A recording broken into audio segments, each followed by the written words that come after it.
Hello friends, welcome to our another video. हम कर रहे हैं एक्सरसाइज 12.1। कल हमने किया था एक्सरसाइज 12.1 का इंट्रोडक्शन पार्ट और उसके शुरू के दो पार्ट सॉल्व किए थे।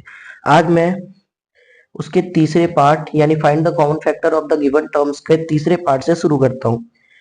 मैं आपसे एक चीज कहना चाहूंगा कि जब भी आप पढ़ने बैठे तो हमेशा अपने साथ बुक और कॉपी लेके ही बैठे, ठीक है। कुछ बच्चे सिर्फ वीडियो को देखते हैं और सोचते हैं अरे हाँ मुझे आ गया, तो ऐसा करके आपको नहीं आएगा।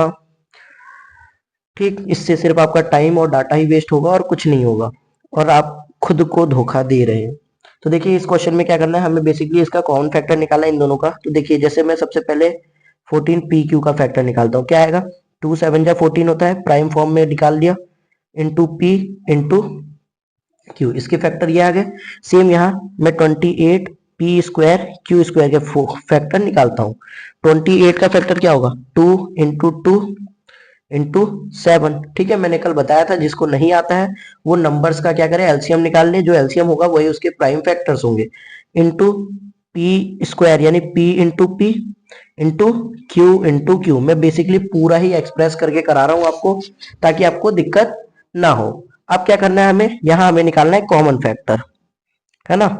तो कॉमन फैक्टर, अब देखिए इसमें कॉमन क्या है, आपको दिख रहा होगा, ये 2, ये 7, ये P और यहां से एक Q। तो आपका जो फैक्टर आया वो है 2 × 7 × P × Q, है ना। ये Q जैसा बुक में है वैसे ही रखेंगे, आप अलग से अपनी मर्जी से नहीं लिखेंगे। जैसे मैंने यहाँ बड़ा लिख दिया तो ये गलत है, क्योंकि जैसा उसमें दिया है वैसे यूज करो। तो 2 7 जा 14 इंटू पी इंटू क्यू, ये आपका क्या हो जाएगा, फाइनल आंसर। क्लियर होगा आपको। देखिए इसका अगला पार्ट है हमारा फोर्थ पार्ट क्या कह रहा है, 2x 3x² और 4। ठीक है, तो देखिए सबसे पहले हम 2 का फैक्टर निकालते हैं। 2x का क्या आया, 2 इंटू एक्स। 3x² का फैक्टर आया हमारा 3 इंटू एक्स इंटू एक्स। और 4 का फैक्टर आया हमारा 2 इंटू टू। अब देखिए यहाँ 2 है, लेकिन इसमें कोई 2 नहीं है। यहाँ x है लेकिन यहाँ x नहीं है, और 3 तो कहीं भी नहीं है, यहीं पर है। तो देखिए ऐसे कंडीशन में क्या होता है, देखिए इसमें कोई फैक्टर नहीं है, इसमें भी कोई फैक्टर नहीं है, और इसमें भी कोई फैक्टर नहीं है। तो क्या इसका आंसर 0 हो जाएगा। देखिए कॉमन फैक्टर आ गया इसका 0। अब जिन जिन बच्चों ने 0 के लिए हाँ कहा है वो सब के सब गलत है। ठीक, क्यों, क्योंकि जो इसके फैक्टर होंगे, देखिए 2x 3x² और 4, इन तीनों को क्या मैं ऐसा मान सकता हूं कि इनका इंटू 1 से कर दो। अगर मैं इन तीनों का इंटू 1 से करता हूं तो कोई चेंज आएगा, इंटू 1 मान लो इसके साथ लिखा होता तो इनके वैल्यूज में कोई चेंज आएगा नहीं। तो कभी भी किसी भी नंबर का अगर कोई कॉमन फैक्टर नहीं मिलता तो उसका कॉमन फैक्टर होता है 1। ठीक है, क्योंकि 1 एक यूनिवर्सल फैक्टर की तरह है, वो सबका फैक्टर है। चाहे कोई भी नंबर हो, रैशनल, इरेशनल, प्राइम, कंपोजिट, को प्राइम, कहीं भी ले लो, कोई भी नंबर्स ले लो, उन सबका फैक्टर आप 1 मान सकते हो, कंसीडर कर सकते हो कि 1 उसका फैक्टर है। तो इसका कॉमन फैक्टर क्या ले लेंगे हम, 1। क्लियर होगा। चलिए करते हैं नेक्स्ट पार्ट। देखिए इसका फिफ्थ पार्ट है हमारा 6ABC 24AB² और 12A²B। सिंपली इसके भी फैक्टर निकाल लेते हैं। 6ABC इसका फैक्टर क्या आएगा, 2 इंटू 3, 2 3 जा 6 होता है, into A into B into C। Same ऐसे ही 24AB², इसको क्या लिख सकता हूं, देखिए अब 24 के फैक्टर निकाल लीजिए आप। ठीक है, अगर आपको आता है तो अच्छी बात है, नहीं तो 24 के फैक्टर 6 4 जा 24 होता है। 6 का फैक्टर 2 इंटू 3 और 4 का फैक्टर 2 इंटू 2। ठीक है, ये ट्री मेथड है। आप चाहे तो प्राइम फैक्टराइजेशन जैसे आप करते हैं वैसे कर लीजिए। ठीक है, तो जब तक इसमें प्राइम नंबर नहीं आता तब तक उसको सॉल्व करते हैं। तो 2 इंटू 3 इंटू 2 इंटू 2, ठीक, ये आगे पीछे लिखने से कोई फर्क नहीं पड़ता, into A into B into B. Clear. Same यहाँ 12A²B, इसका क्या आ जाएगा, 2 6 जा 12, 2 3 जा 6 और 3, यानी 2 2 और 3 इसके फैक्टर आ गए, इंटू ए स्क्वायर का ए इंटू ए कर रहा हूं, आपको नहीं पता होगा तो बता दूं, ए स्क्वायर क्या होता है, ए इंटू ए ही तो होता है। ठीक है, ए किसी भी नंबर का पावर जितना होता है उस नंबर को उतनी बार लिखते हैं, तो इसका पावर 2 है तो 2 बार लिखेंगे। क्लियर। इंटू बी, अब यहाँ कॉमन क्या है, एक 2 कॉमन दिख रहा है मुझे, एक 3 कॉमन दिख रहा है मुझे, एक ए कॉमन दिख रहा है मुझे और एक बी कॉमन दिख रहा है मुझे इन सब में। ठीक, जो जो हमारे कॉमन निकलते हैं उसको एज इट इज लिख दो। क्या आया? Common factor. कॉमन फैक्टर हमारा क्या आया?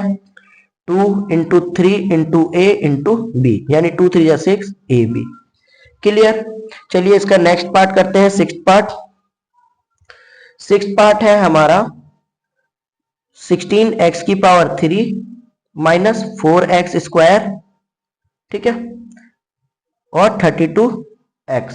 सेम उसी तरह से करेंगे। 16x³ का फैक्टर क्या आएगा? 2⁴ हमारा 16 होता है, ठीक है, तो 2 × 2 × 2 × 2। आपको नहीं आ रहा, प्राइम फैक्टराइजेशन कर लेंगे, मैं बार बार बता रहा हूं आपको। 2 8 जा 16, 2 4 जा 8, 2 2 जा 4 और 2 1 जा 2। देखिए 2⁴ यानी 2 4 टाइम्स आया। मैंने पावर एंड एक्सपोनेंट करा दिया है, तो उसमें आपको इतना तो नॉलेज हो जाना चाहिए। Into x into x into x, क्यों? x³ है। पूरा ब्रेक करके कर रहे हैं। अब जैसे ये -4x² है, ठीक है, तो यहां से क्या कॉमन ले सकता हूं? देखो -4 को मैं क्या लिख सकता हूं? -4 को लिख सकता हूं मैं -1 × 4। ठीक, तो मैं इसको ऐसे ही कर देता हूं जिससे आपका -1 भी आपको सेपरेट दिख जाए। तो -1 × 2 2 जा 4, 2 × 2 × x × x। क्लियर? अब 32, ठीक है, 32 क्या होता है? 2⁵ होता है, यानी 16 का डबल 32 होता है, तो यानी एक 2 बढ़ गया। तो 2 × 2 × 2 × 2 × 2, 2 2 जा 4, 2 जा 8, 2 जा 16, 2 जा 32 इंटू एक्स। ठीक, अब यहां कॉमन क्या मिला हमें? एक ये 2, एक ये 2 और एक एक्स। ठीक, तो हमारा बेसिकली यहां लिख देता हूं मैं कॉमन फैक्टर CF। ठीक है, कॉमन फैक्टर क्या है हमारा? देखिए 2 2 जा 4 और x, यानी कि 4x हमारा कॉमन हो गया। ठीक है, बाकी मैं साइन के रिलेशन में भी आपको आगे चल के जो क्वेश्चंस आएंगे तो वो भी सिखा दूंगा कि कब माइनस कॉमन लेते हैं, कब प्लस कॉमन लेते हैं, ताकि आपको वो सारी डाउट्स भी क्लियर रहे। चलिए करते हैं इसके नेक्स्ट पार्ट्स। 7th पार्ट है हमारा 10PQ, 20QR और 30RP। ठीक है, तो 10PQ का फैक्टर क्या आएगा? 2 × 5 PQ। ठीक है, QR का क्या आएगा? 2 5 जा 10, 2 जा 20, फिर Q × R। ठीक है, यहां भी इंटू लगा देता हूं, नहीं तो फिर बच्चे कहेंगे। ठीक, अब ये 30RP, इसको क्या लिख सकता हूं? 2 × 5, 2 5 जा 10, 3 जा 30 इंटू RP। कंफ्यूज नहीं होना है, ठीक है, फैक्टराइजेशन ही किया है। 32 का टेबल 15 बार पढ़ा तो 30, 3 का टेबल 5 बार पढ़ा तो 5 1 जा 5, तो 2 3 और 5 आया। ठीक है, अब देखिए इन दोनों में, तीनों में कॉमन क्या है? 2 सबसे पहले कॉमन, 5 और P तो कॉमन नहीं है, लेकिन क्या आपको तीनों में RP QR PQ, इन तीनों में देखिए P इसमें है लेकिन बीच वाले में नहीं है, Q इसमें है लेकिन लास्ट वाले में नहीं है, R इसमें और इसमें है लेकिन फर्स्ट वाले में नहीं है। तो सिर्फ आपका कॉमन क्या आया? कॉमन फैक्टर आया आपका 2 × 5 यानी कि 10। ये आपका हो गया आंसर। ठीक है, इस एक्सरसाइज के पहले क्वेश्चन का लास्ट पार्ट करते हैं हम, 8th पार्ट। 8th पार्ट है हमारा 3x⁻²y³ है ना, 10x⁻³ कह लो या x³ y² और 6x² y² और z। ठीक है, देखिए पहले पार्ट में क्या है?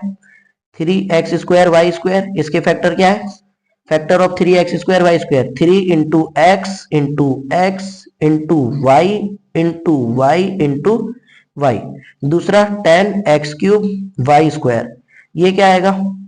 2 5 जा 10 × x × x × x × y × y। Clear? और थर्ड हमारा 6x² y² और z, इसमें क्या कॉमन आया? 2 3 जा 6 × x × x × y × y × z। देखिए मैं चाहता तो इनको ऐसे ही निकाल लेता, मुझे पता है नंबर में तो कोई कॉमन दिख नहीं रहा है ना, लेकिन मैंने प्रॉपर इसलिए किया ताकि आपकी अंडरस्टैंडिंग बनी रहे। यहां से क्या आया? एक्स एक्स, यहां से वाई और वाई। तो हमारे कॉमन फैक्टर क्या आ गए? कॉमन फैक्टर आ गए हमारे X into Y into Y, यानी कि बेसिकली आया एक्स स्क्वायर और वाई स्क्वायर हमारा कॉमन फैक्टर आ गया है। ठीक है, देखिए पहले एक्सरसाइज के पहले क्वेश्चन के सारे पार्ट्स हमने कर लिए हैं। अगर आपको कहीं फिर भी डाउट आता है तो आप मुझसे बेझिझक पूछिए, मैं आपका तुरंत रिप्लाई करूंगा। चलिए करते हैं नेक्स्ट पार्ट्स।